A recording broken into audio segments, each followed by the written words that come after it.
Good morning, everybody, to Friday Focus on this, the 18th of October. Thinking Outside the Box 2 to 11 was our title. So we decided this time we were going to look at primary education and look at some other models and things that people are doing. My guests this morning are Gemma Thurston, head teacher of Kents Hill Infant Academy, a part of the South Essex Academy Trust. And Emma and Mark from Foundations First, Emma Tibbets and Mark Orrow Whiting, I got it right this time, are back to talk about some of their work within those areas. Morning all, nice to see you. Morning, Chris. Morning. Just Friday Focus is the opportunity to take a moment and pause and think about other things. This is what we're going to do this morning, and look at some positive inputs. And the impact that they've had on what you're doing. And I hope there'll be some takeaways at the end that you can actually do something with. But just to say, we're live on LinkedIn, we're live on YouTube, wherever you're watching. Thank you for being here. Share, like, that helps us in terms of building the network. If you're on YouTube, press the subscribe button, as you've just seen on our new intro. Be great to see you and share other details with you. There's more and more going on, so the shorts that are coming out more regularly, and some of the details that we have for you. So let's get into this morning's conversation. I'm going to start in our conversation with Gemma. Gemma, just introduce yourself and tell us a bit about where you are and what you're doing. Hi, Chris. Thank you. So my name is Gemma Thurston. I'm head teacher at Kents Hill Infant Academy in Benfleet in Essex, in the UK, and I've been head teacher here for almost 6 years. We're part of South Essex Academy Trust, which is our connection with Chris, and we've been on a real journey at this school. So when the trust took on this school, it was designated outstanding in 2007. But was effectively in special measures, and we needed to create a new school from the ground up, which to some might sound scary. To me, it sounded really exciting. And in terms of the whole school and curriculum, we've been really able to develop a school that we think is a really effective school that suits the children and the community we've got here. There was no curriculum when we got here, so we had a really good opportunity to think about who are our children that we have at our school, what do they need, what do they not come with, what experiences don't they have. It's very monocultural here, they don't have the experience of wider Britain, also it's very affluent, so that comes with challenges. So we really kind of created the curriculum and the opportunities around that, thinking about what are the children's barriers. And we looked at a model that we'd found in the UAE actually, but it was an American model, which was to think significant taxonomy system, thinking about metacognition and all of those things, and creating rich experiences, connected learning for the children. So that was a really positive opportunity, but we were really in a hurry to, obviously we were expecting Ofsted any day for 5 years till they eventually came last year in March, and we got our good across the board, which was really lovely and a great achievement for the staff. Last year though, we also, which is why I think Chris has asked me to speak today, we were asked to be part of UCL's knowledge exchange. So we're part of SPP Peer Review as a trust, which is the school's partnership programme, part of Educational Development Trust, and Professor David Godfrey had some funding at UCL for a knowledge exchange programme to really exchange knowledge around peer review and how the peer review processes can be used to improve schools, basically. So I'm the partnership lead for our trust, so I was incredibly lucky. I led a peer review in one of our trust schools, and colleagues from Amsterdam and Barcelona came to watch, and then we all went out to Amsterdam and looked at their research informed practice, and then we finished up in May going to Barcelona to look at their model.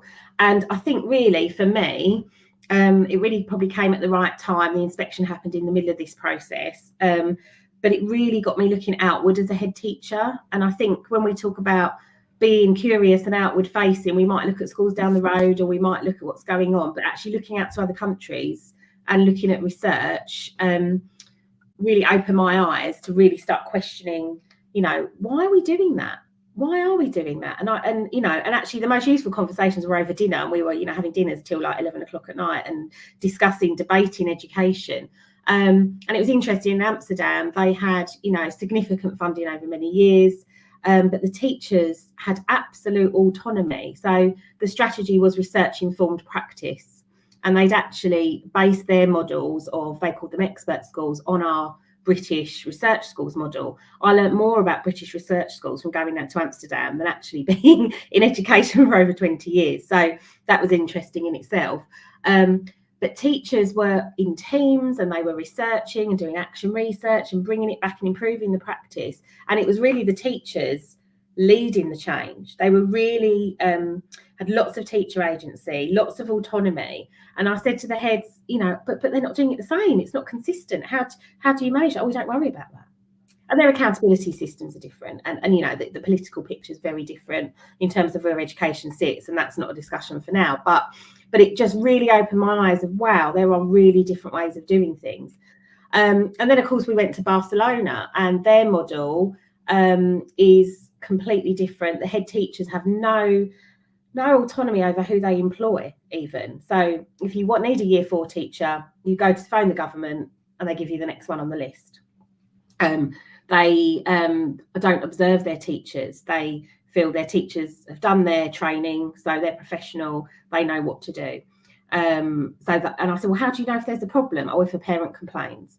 So head teachers in Spain are really disempowered to control their culture, to control the quality of teachers they have, and to even be assured, actually, that they're delivering the best education you can.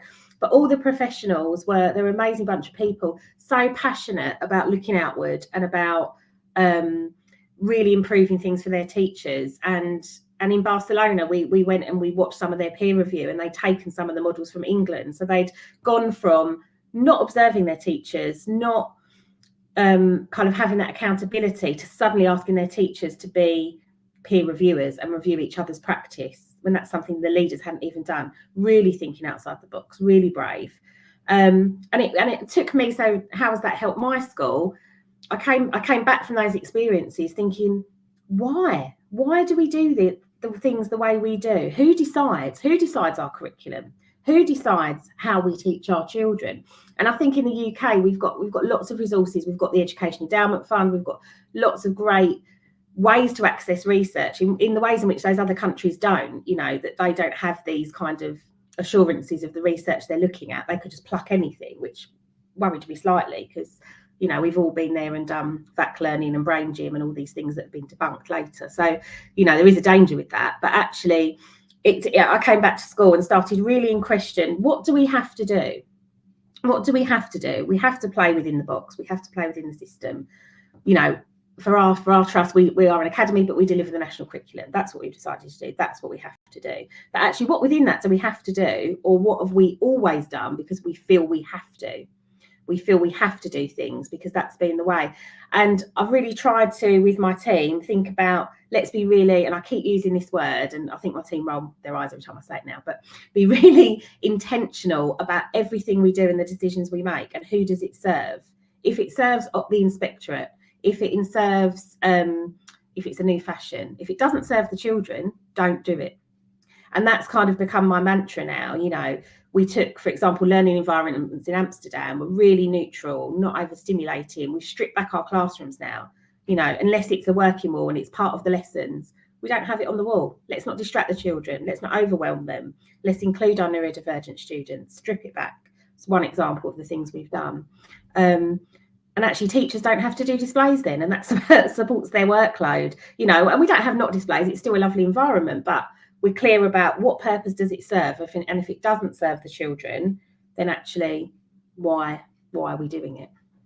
Gemma, that's a really, thinking, if somebody could take away a nugget from what you've just said, I know it may be against the grain, that's a really powerful thing for people in the classroom, isn't it? That that let's not overstimulate children, but let's stimulate them. That's quite an evaluation for a member of staff to do. Can I just bring in our other two guests, because they're quietly waiting too. So Emma and Mark, just can you do the same and just give us a feel for what you've been up to? Emma, if you go first. I know we smile about conversation, but I'm going to get Mark to chip in as well. He's got his microphone off at the moment. I know, it's like a subtle hint. Well, good morning, and thanks for that, Gemma. It's super interesting, and I know we're going to enjoy some conversations around what you've just said.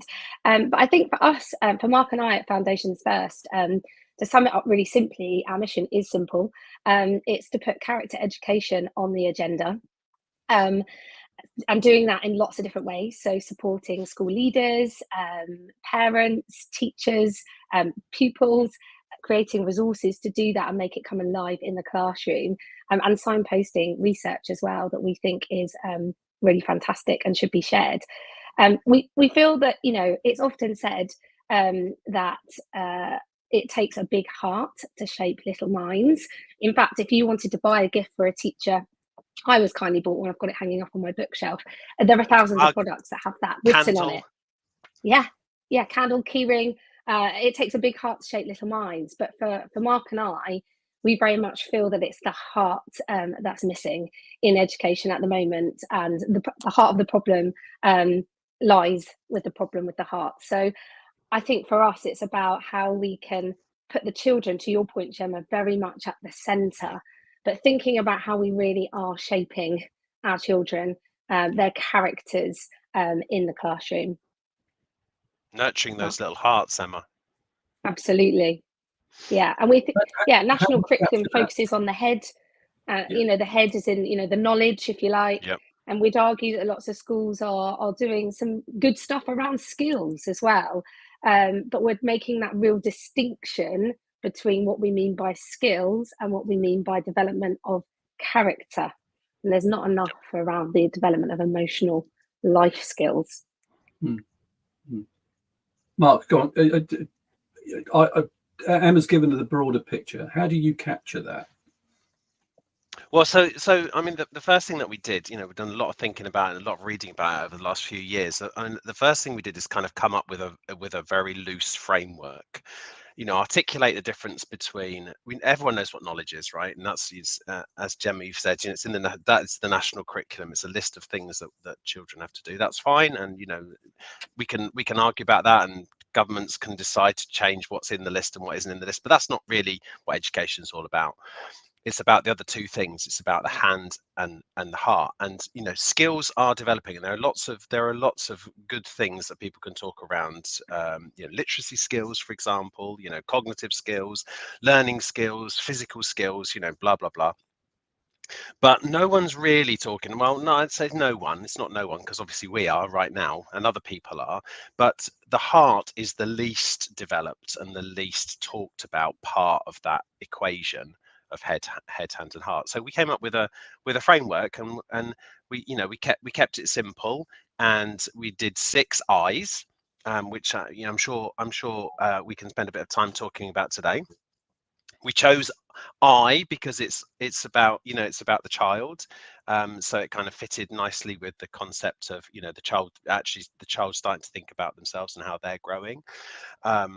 And we could say what they are, but the point really isn't so much that there are 6 I's, because for us, it's if a school, some schools have already developed or started to develop certain characters or certain characteristics in their children, and so we don't want this to be a conversation around, well, we've got the right answer, it's 6 I's, everyone should do it. It's more about thinking about how to develop character education in your children, how to help them to be more imaginative, for example. Now, someone might say, well, we don't use imagination, we use creativity or curiosity or something, and we're like, well, that's great, because they're really all the same. They're all in the same bundle of things, and whether you call it perseverance or I call it resilience isn't the argument that we should be having. It should be more about how do we help and encourage young people to develop those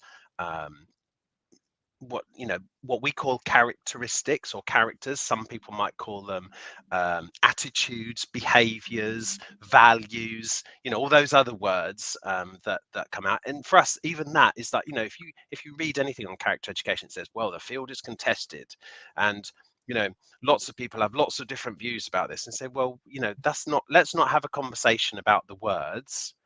Let's just get stuck into how we can really help develop the culture. And as Emma said, help the teachers, help the school leaders, help the children, help the parents, all get on board with this journey towards developing character.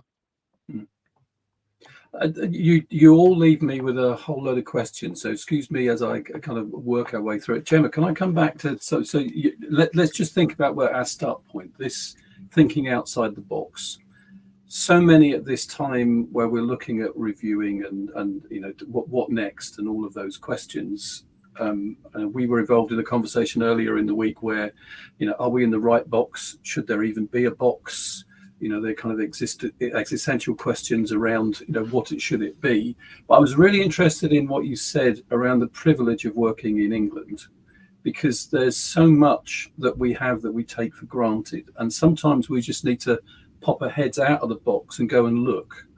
So there's a sense in which, you describe, what's going on in Spain. I talked to you about what I've learned about Japan, in the sense of there's no training.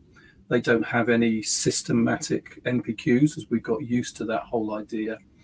How much and how have you used the technique that so this opportunity you've had to expose teachers within the organisation to that there's a little bit more out there? We are actually in quite a nice, comfortable box. How's that impacted staff in your school? It's been really interesting. I think there's been shock and surprise that actually it's not the same across the world. I mean, there are things that very much are the same. The same problems with increasing SEN, migration, changing communities, and the impact of that schools are managing. There's lots of things very comparable, but actually, we are incredibly lucky, and we were very aware that we were a higher performing school out of the three countries, countries, out of the countries that were involved in the project. And there was a lot of envy from those schools about, they're using our resources. They're using the ETH, for example, that they're using the research schools model in Amsterdam. They're using schools partnership program in Spain to build their own peer review system, and facilitating teachers and trying to give teachers that agency and power. And then conversations I was having with my teachers about, they don't have this, they don't have that, they don't have NPQs. To be a head teacher, you just pass a 10-week course in Spain, and you're a principal, and the principals I met were absolutely amazing professionals. Not to disparage that at all, but they don't have the NPQs, they don't have the opportunities to develop themselves as professionals. Yet our teachers here feel quite deprofessionalised in some ways for other factors, which is not for today. But actually, just sitting back and being thankful for some of the resources we have, the research that goes on. We are world leaders. The team we were working with, I didn't know till the end, were the top team across the world for school improvement. I was like, wow, I've been working with these people. I felt like such an imposter. But actually, we are incredibly lucky. And I think just looking outward and having that insight into things that are done differently, I think the teachers do feel grateful, but amazed. I think it's easy to be in a bubble, isn't it? And not look out and see there's a different way of doing things, and that might be better, it may not be. But teachers need to have the agency, and we are graduates, we are professionals in our own right, we're highly skilled people. Teaching is an absolute art, I think, very passionately, and that was kind of the consensus across the three countries as well. So actually, let's try and work and get our teachers to find that passion again. Let's find it in ourselves as leaders, to ask questions, and what can we do about it? There's lots we can't do anything about. What can we do about it? And what is in our sphere of control, and how can we learn from others? I mean, we had I was talking. I was working with a school yesterday, and the conversation was about this problem of teacher recruitment. We can't find anybody because nobody wants to do the job, and I'm measuring that against what you've just described, Gemma. That we are in a very privileged position. We have resources like many don't have, both in training and in experience, and the richness of the environment. Yet we're not looking at it. So one of the goals of this kind of a conversation is to break the box a little, take the top off, to take the lid off, and let's start looking and see how privileged we are, and see what wealth we have around us. Let's take, as we go forward, Emma and Mark, just can you give us an example of how that character education, the 6 I's, has actually worked in a school? And Gemma, I'm going to come back to you in a second and ask, give us an example of something that you've done as a result of that activity that has had a massive impact. But who's going to go? Mark, Emma, whichever. Yeah, sure, I'll go. So let's just that. I love the fact, Emma, Gemma, that you just Emma and Gemma. Oh my goodness me. That's just realised that that you said, there's a box, right? And there's always going to be a box, and the box might be your school and what you have in your school. But Emma and I were so lucky over the summer to have an opportunity to go and help and support a school to think about their outdoor space and how their outdoor space, their outdoor environment could be made to be a place where it felt much more like character education could be developed. And so there's some things that you can't change about a school outdoor space, right? You can't change the edge boundary, the fence. You might be able to change the fence, but you can't change where it is. You can't change the building that the children are in, but there's so much you can do between the kind of the classroom door and the fence, just to really bring alive learning for children outside. And it doesn't have to cost hundreds of thousands of pounds to just really develop that outdoor space. We wrote about it in our last newsletter, and they've got some great photos. But it's that kind of just rethinking, even if the box cannot, if the physical box cannot change, what you can do. I mean, Gemma, you sort of talked about, well, let's think about display. Well, it's not changing the box, is it? But it's changing what's going on inside the box that can just magically transform a whole range of different things in the school. And that's kind of a starting point for us. Sorry, Emma, I know you want to jump in. Yeah, and I think a lot of the work that we do is actually sort of challenging often, and just stay with me for this bit, but often we are unintentionally giving children quite disastrous messages about what we value. And so very simply working alongside school leaders and teachers to really unpick, they're always very clear in the way that they articulate what they value. It's on the banners of the school, and they are trying to drive that. But it's, how are we living that out? What messages are we giving to our environments, indoor, outdoor, the emotional environment? What messages are we giving through the way we communicate, the language that we use, and also, those conditions that we're putting into our classrooms, or the systems, or the policies that we have in our school that give the messages that underpin what you value in your school. So to your point, Gemma, taking it back to Jim, and the values that you want to promote in your school, how are we then, it's, agreeing on those, but then it's living those out. And that's the bit that Mark and I support the schools with. And we do that in all sorts of ways. And we talk to children so often, and we talk to schools about what they, believe success looks like in their school, and what children believe success to be.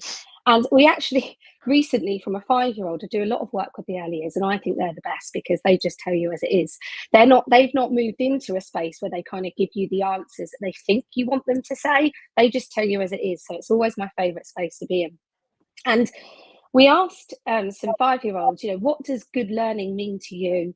And of some of the replies, I'll just read a few of them out to you. It was being good and not being naughty.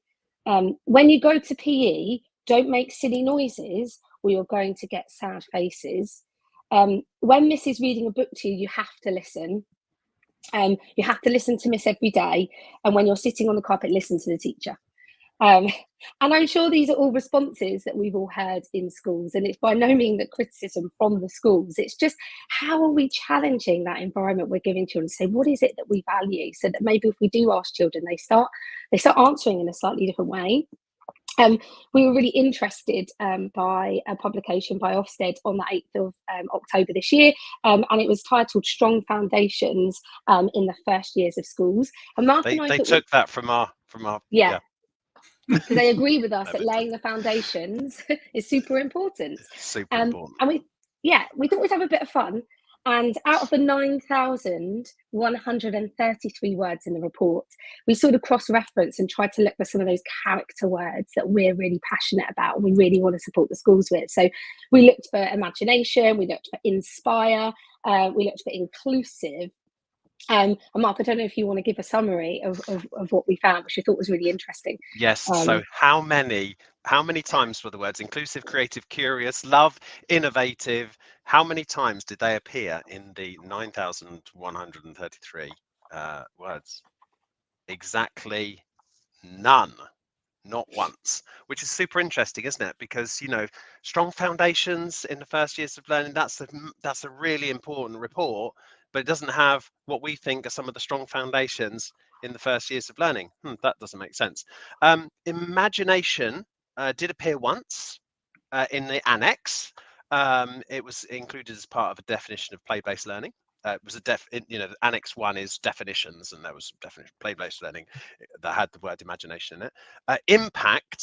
Impact occurred 6 times, and it was mostly around what young children learn has a profound and lasting impact. Now, what does that say? They've written the phrase, what people learn at these young ages has a profound and lasting impact. And then they don't talk about all the things that are super, super, super important for children to be, learning. Inspire did appear on page 15, referenced to reading, and how when a teacher reads out loud to children, it can inspire them to go off and use that reading to play. And kind of we were like, well, that's one way to inspire children, but hey, there's a load of others, guys. Sorry, back to you, Emma. And I think, Chris, when we last had a conversation, that's kind of where we left it, wasn't it? We started talking about, or we finished talking about, what is it that inspires us? And, it's such a simple question, but it's such a challenge for teachers on the ground floor. It's a joy. Wow, you've got an opportunity to inspire these young minds. But how do we do that without burning out? And what does that look like? And what are those opportunities that we can provide our children that, promote that lifelong memory, when they look back? I'm sure you can remember some things from school, I hope you can, that you think, oh, that teacher that made you go, wow, I remember this, I remember that. What is it about them, or about what they did, or how they made you feel? I've got a mug that someone bought me, and it says, I might not remember everything that you said, but I will always remember the way you made me feel. And I just think that is, again, you can buy it as a gift, but what powerful words. And I think as educators, if we're not focusing on how we're making those children feel as their character, in their individual, their eye, their heart, then I have to question, to your point, why are we doing it the way we're doing it, if that is not the most important thing that we're doing? Yeah. That makes me smile, because I remember doing a training session in Hertfordshire with the school improvement leads. So we had about 40 people in the room. I've told this story before, so excuse me if you've heard it before. But I asked the question exactly as you've just asked. What's the most memorable thing that you hold from your school experience? Just think that you've probably been in 20 or 30,000 hours of activities, and they took sort of 5 or 10 minutes to talk around their tables around, so what was the most memorable experience? And I said, okay, so your school improvement leads, you spend all your time in classrooms. Now tell me, what was the most important and most memorable and most impactful thing? Of those school improvement leads who concentrate on classroom activity, not one single classroom activity was mentioned in the next half an hour. It was all about the impact of a member of staff, the impact of a visit, the impact of an activity, playing an instrument, being in a play, going to the theatre, singing in the cathedral where I grew up in Canterbury. So there was, that was a memorable experience, being part of the choir and being in the cathedral and hearing your voice, come back to you. That's quite memorable kind of stuff. And so all of those things. You started, Emma, by saying about almost getting out of the classroom, and Gemma, you've said about overstimulating in that space. What's the opportunity of getting? And we're all into this compliance and control, and that's what education in some ways has become. Let's move the conversation on very slightly. There's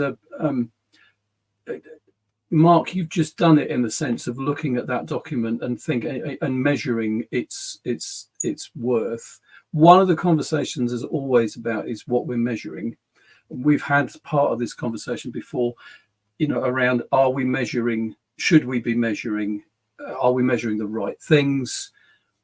Gemma, how, in terms of what you've just said, the accountability structures that you referred to in other countries, what impact did that have on the teachers in Spain and in Holland, where because we're very wound up around measuring and accountability? In your conversations with them, how do they see that in terms of what we're doing?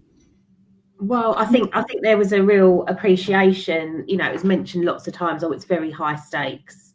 Obviously Ruth Perry, when we started the journey was all very fresh, and that was kind of in the international educational community, very high stakes. And I think it was during one of our pre-country visits, I just had my inspection and I couldn't make one of the Zoom calls, and they all cheered for me. When I came on, they went, "How did it go?" I was like, "I'm really happy," and they were like, "Yeah." They all cheered. But I think I think there's an appreciation for them of how difficult we have it. Also, I was talking to someone that works for the Ministry of Education with this funding they've got to improve schools with research informed models, 33 million over 10 years. Amazing, not politicized at all. And he was like, "Yeah, but you do better than us. You do better than us in the PISA scales, for example." We can debate whether that, it's another crude measure, isn't it? But, and we can debate that. But there was that kind of sense that we were better at this in the UK. But I think what struck me in Holland is they have just changed from 2 years ago, they got rid of one-word judgments, which we're just doing now. They don't even inspect the schools anymore. They inspect what would be in effect our MATs, so groups of schools, and they would only go into individual schools if there's concerns within that process. So it's very much kind of taking a broader approach, and they feel more trusted, I think. And I think what was interesting about that is that they just get on. They can be more focused on the children and not playing the game. Whereas I feel like we feel, and I've said it so many times, I try not to talk about Ofsted because we were waiting for 5 years, and that has such an impact on me and on the team. But also I find myself saying you have to play the game. You do have to play the game. And then we go to Spain, where there's no accountability. So their inspection is the inspector from the government comes, has a chat with the head teacher in the office for a couple of hours and leaves. Doesn't speak to a child, doesn't go into a classroom, doesn't look at any work. It's just data and a chat. And then they were frustrated by that. They were saying that's not good enough. That's not good enough. So it's almost like we within the group of schools, the countries we were working with, we were kind of like the other end of the scale. And then you had Spain that was the polar opposite. But I did feel like Holland had maybe the right balance. Certainly their teachers didn't feel deprofessionalised. The leaders felt the system had improved, which had been more similar to our system, but was improving and feeling like that was really helping their well-being and their staff. So that was probably one of the most interesting conversations, aside from the curriculum and things, really, the impact of those structures on those countries. And we got to acknowledge that there is government-led systems are going to have compliance within them. That's an inevitability, because they want to make sure there's value for money and it's doing the service that it's providing. I think that's a very valid point, Gemma, in terms of the pendulum swing. Where are we on that pendulum swing, and where is that? Mark and Emma, just so you've talked about these 6 eyes. What do you think would be the impact of adding a measure to those 6 eyes? And I'm not presupposing any answer, and I think I know where you're going to go with it, but Emma, you're nodding, so I think it's a great question, and it's something that Mark and I have debated for many years, and we've researched, and I think we might have mentioned on the previous podcast, how do we, if we want to develop imagination, how do we argue that someone has become more imaginative? Well, research already shows us that actually it's our 4 to 5-year-old children that measure up 98% genius on being imaginative, and it's actually the system that then has that impact on decreasing the imagination. Ken Robinson. Ken Robinson, absolutely. Schools kill creativity, but for Mark and I, and getting character education onto the agenda, the first step for us is talking about it and starting to support schools to live it out through the language they use, the environments that they offer. And rather than go down the route of we're going to measure it to see if we're getting better at it, we're very much from the angle of let's celebrate it and let's recognize it when we see those characteristics being lived out, and let's exemplify that, and let's share it more widely and share that good practice of schools that are saying we want our children to be resilient, and this is what they're doing about it, this is how they're living that out, and look at the impact it is having on how often we're seeing our children effectively demonstrate the characteristic of resilience, for example. So yeah, I think it's more about celebrating it now for us, rather than trying to rush into a way of, well, can we assess this? Because we don't want that to crush the very thing that we're trying to promote. Absolutely. Mark? Yeah, I mean, I oh my gosh, there's so many things to say about this. So that there's already a national curriculum, and it's already got some stuff in it. But it doesn't define everything. It's a small part of our school curriculum. So there's so much. Oh, look, Gemma's switched off. That's it. She's back on again. So the national curriculum is like this. The school curriculum is like this. So for me, it's kind of like the government through the DFE and Ofsted and regulation, all these different things can go from there to there if it wants to, but or there to there if it wants to. But there's still all of this stuff to play for, and I kind of think let's almost not worry about what the government says we have to do. Let's ask ourselves what we think is right. What's right to really develop in children and young people, and do we think that children should become Autobots where they are very, very good at phonics and that brings me on to something. I've got to say this because it's going to sorry, I'm going to embarrass you a little bit, if that's okay. Yeah, here we go. So part of our thinking over the last, we've been doing a lot of research into this, a lot of reading, a lot of thinking about characters and character education, and there's loads of stuff out there on the interweb that you can access. But one of the things that happened is just randomly, an ex-pupil of Emma's emailed her. She's coming up to her 21st birthday. It was one of the other group of friends, and they were kind of creating a little kind of book of her experiences over life. And so they emailed Mrs. Tibbets and said, "Miss, I don't know if you remember me when I was in year 4, I was in your class." And so I'm giving a little bit of a sneak peek to our next newsletter. So sorry, Emma. And so, if you don't mind, I just want to read out a couple of things that this student said, who's now doing history, I think, at university. But this is when they're back in year 4, last year, no, a few years ago. The key moments I remember from primary school are not the phonics and maths lessons. The best memories I have from primary school are the days when we went on trips, did something creative or out of the ordinary. My year 4 teacher, that's Emma, did wonders to feed our creativity. My primary school followed their own set of rules, which explained to us the importance of self-belief, problem solving, respect and resilience. The teachers who worked at the school were the biggest role models. It was these teachers who set us up for life as both students and individuals in the world outside. as a class, we were given immersive opportunities throughout school with our local nature reserves, running elections to work out which subject was our favourite, and being allowed to make our own props and costumes for the end of year plays. Activities like this taught me exactly what subjects we learnt did not. And it seems to me like, you know, the country should have a national curriculum. There should be some things that we all say are really, really important that children must learn.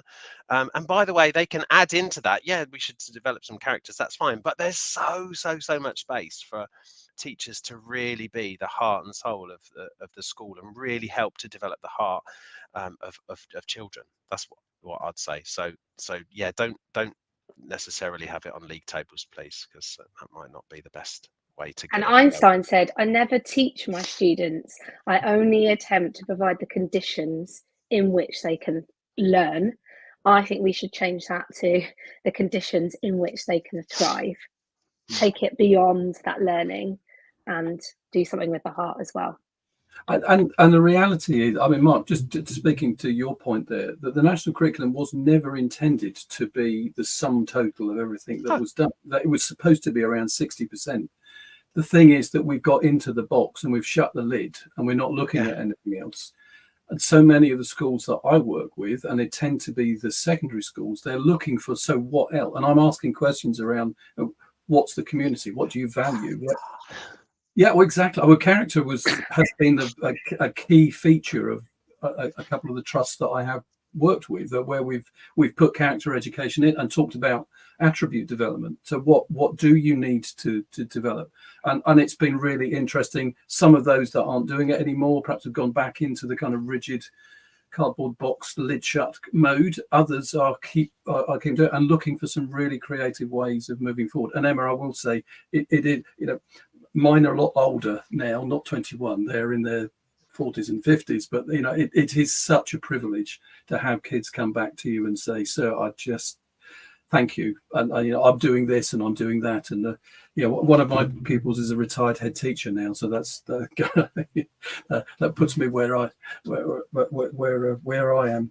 But it maintains a position of privilege to be doing it. But you know, the question is, are we educating in the way that they need? And I hear so much about, you know, they're not work ready when they get to 16, and that's a lot to do with where we're starting in the period that we're now talking about. Right, we're at 12:30, so I'm gonna leave you. I'll ask you for one question. I'm going to go round the table.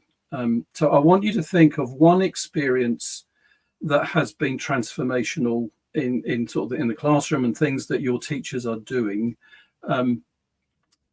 One thing that's left you, you know, wow, that was inspirational, and one thing that people can walk away with and maybe even try. Mark, I'm going to start with you, and I want to end with Gemma, if that's okay, because I think that's the right way. So, Mark, one thing. You've got about 5 minutes. I've got 5 minutes. One thing, and I've got 5 minutes. That's fantastic. Okay.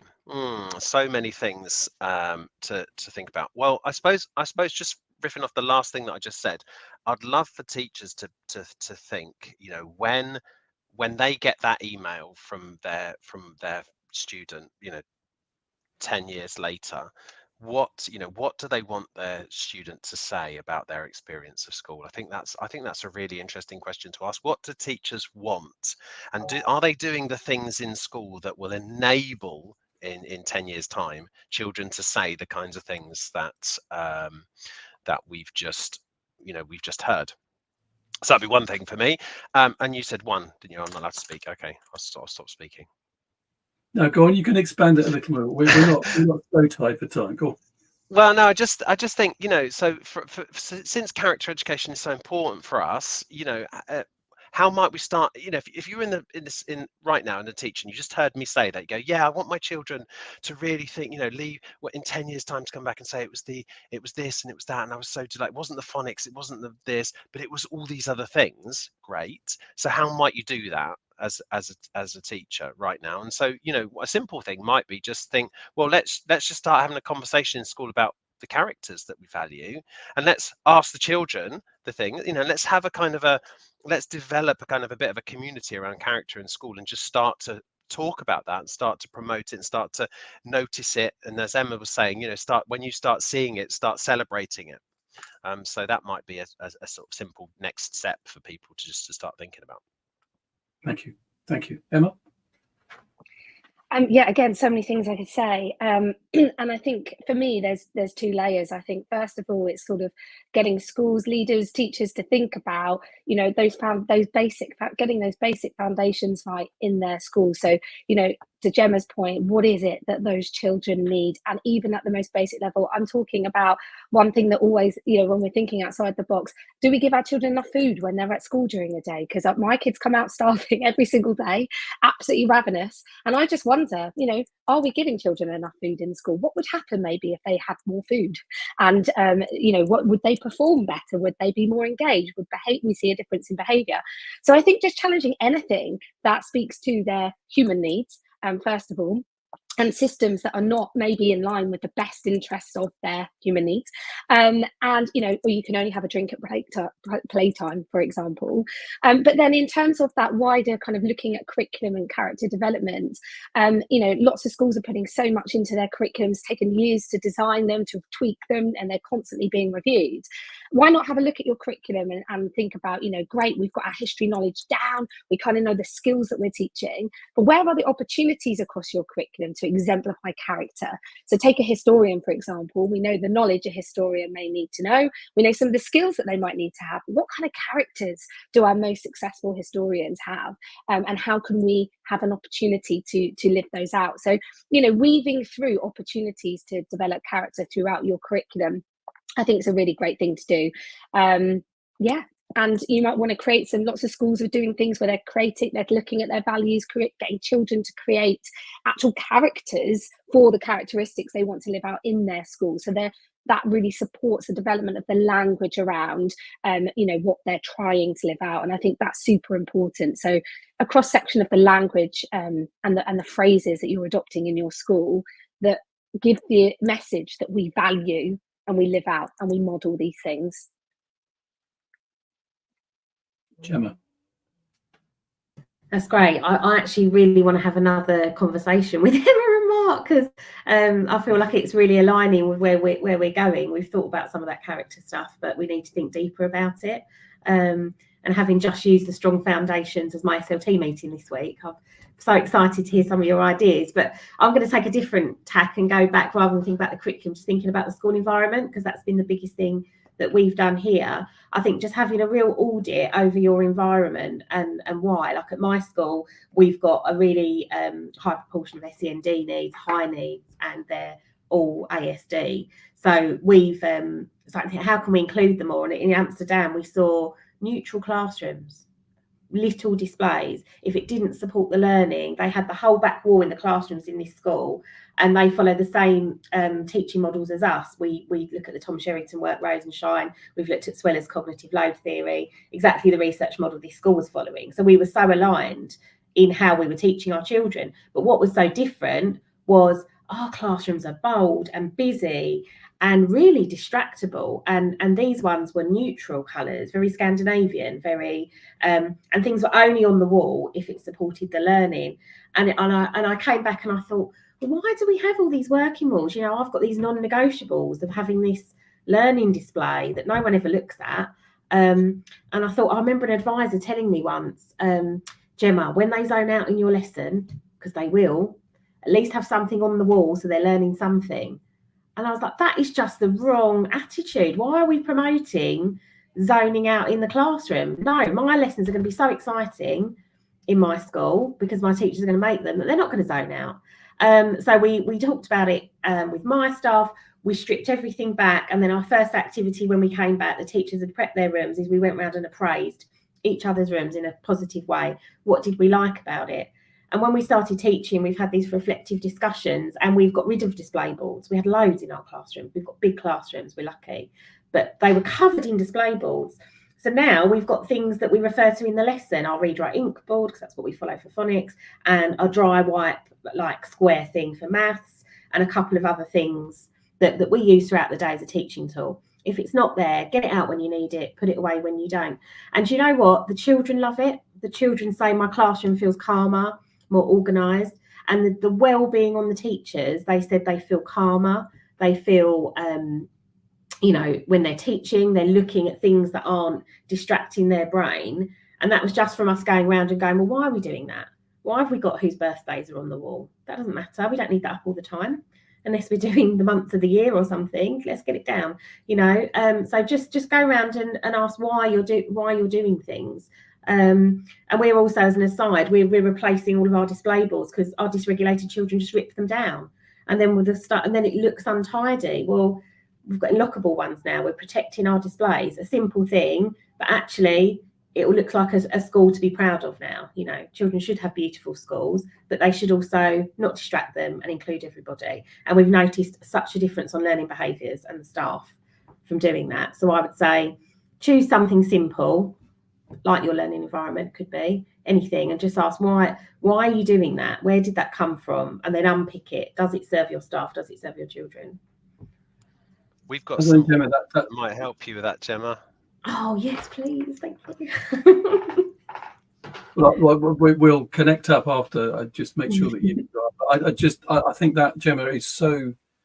As a leader in school, to start with, I'm going to challenge the assumptions that we've made, is a great place to begin, because how much. I mean, certainly I know in my work, we've always done it that way. It's always been there, is the kind of start point. But, one of the challenges of leadership now to get out of the box is to just challenge the assumptions that we've made and really go to the root of all of them. And so it's good to hear, Gemma, that, obviously I've got an interest in that. I didn't say at the beginning, but I am also a director of South Essex Academy Trust, so our relationship is a little closer than just I know Gemma.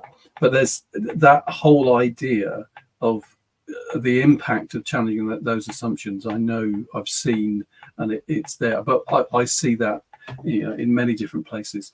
But that we're at 8:38. If there's anything else, what would you like listeners to walk away with from this conversation? Emma?